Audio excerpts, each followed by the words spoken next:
Derek Sneed, Jones County Engineer. Derek, what are some of the current trends or changes you've seen in pavement management since you've been on duty here?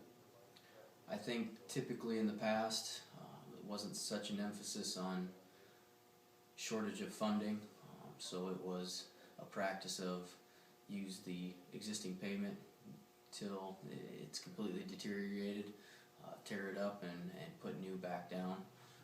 Recently, the amount of existing pavement that's past its useful life is so broad, and we have such a short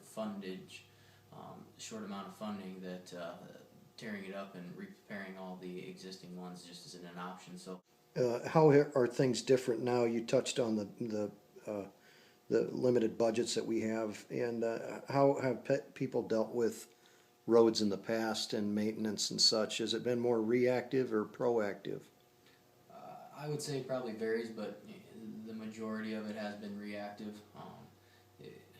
When you do have a shorter budget, you have some tough choices to make. A lot of times you try to use the existing pavement to as long as you possibly can before replacement, and that's one way of looking at it. Or the second way would be to utilize some of the existing strength of that pavement. You say keeping a pavement flexible then would be a benefit to helping survive some of the stress that's put on it? Particularly if you have a flexible pavement like asphalt is, in order to make the life of it last longer, you want to keep it that way. It's not designed to be a rigid pavement. If it turns into one, then the lifespan of that deteriorates.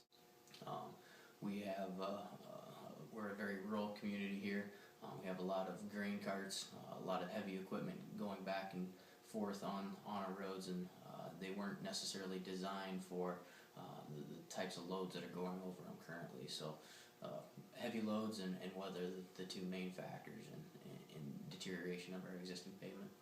We're trying as many ways to prolong the existing ones as we possibly can, to prolong the life of the existing pavement that we have so far. This GSB was one solution we looked at to try to offset some of the replacement with extending the life of some of our paved roads here in the county. So far, we're very happy with the product.